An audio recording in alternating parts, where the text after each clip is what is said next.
Hi friends, అందరికీ నమస్తే. నేను ఇదివరకు వారంలో ఒక 7-5 పొడుపు కథలు కానీ నీతి కథలు కానీ యూట్యూబ్లో ఇచ్చేవాడిని. అందరు చూసి దానికి రిప్లై ఇచ్చి చాలా ఎంజాయ్ చేసేవారు. ఇప్పుడు కొంతకాలం నుంచి నేను పొడుపు కథలు నీతి కథలు అని చెప్పట్లేదు. ఎందుకంటే నేను మూడు సినిమాల్లో యాక్ట్ చేస్తున్నాను. అలాగే 2 బయట ప్రాజెక్ట్ సినిమాలు 2 వచ్చాయి. వాటికి స్క్రిప్ట్ రెడీ చేస్తున్నాను. నా డైరెక్షన్లో నేనే డైరెక్షన్ ఆ 2 సినిమాలకు కూడా. స్క్రిప్ట్ కూడా నాదే. స్క్రీన్ ప్లే కానీ కథ కానీ అన్నీ నేను తయారు చేస్తున్నాను. అందువల్ల కొద్దిగా బిజీగా ఉండి మీ ముందుకు రాలేదు. ఇప్పుడు మళ్ళీ అప్పుడప్పుడు చెప్తుంటాంలే నీతి కథలు కానీ పొడుపు కథలు అనేసి ఇప్పుడు మళ్ళీ ఈరోజు వీడియో చేయడం జరిగింది. ఏంటంటే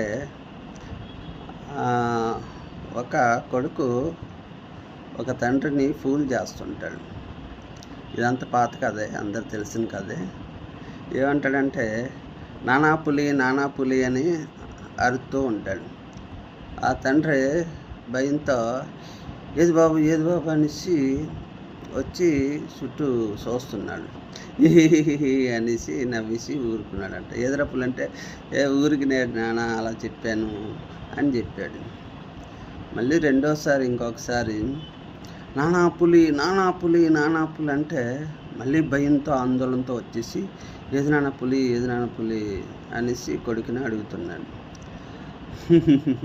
నానా ఫూల్స్ అనేసి చెప్తున్నాడు. లేదు నాన్న అని చెప్పాడు. ఎందుకురా అలాగా చేసావు, అలా చెప్పకూడదు నాన్న అనేసి మళ్ళీ వెళ్ళి ఆయన పని అని చూసుకున్నాడు. ఇంకొక రోజు మూడోసారి కూడా నిజంగా పులి వచ్చిందంట.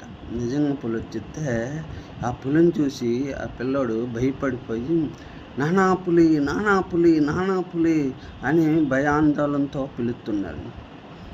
అది తండ్రి అన్నాడు, ఈడు ఊరికి నన్ను ఫూల్ చేయడానికి నాతో ఆడుకుంటున్నాడు అని చెప్పి ఆయన సీరియస్గా తీసుకోకుండా సిల్లీగా తీసుకొని ఆయన పని ఆయన చూసుకుంటున్నాడు. కాసేపటికి కొడుకు సౌండ్ వినబడలేదంట. ఏంటి సౌండ్ వినబడట్లేదు, మాటలు వినబడట్లేదు అనేసి దగ్గరికి వెళ్ళాడు. చూస్తే కొడుకుని పులి తినేసి చంపేసిందంట. అయ్యో అనేసి భయంతో ఆందోళనతో చాలా బాధపడి ఏడ్చాడంట. అలాగే ఎవరైనా పిల్లలు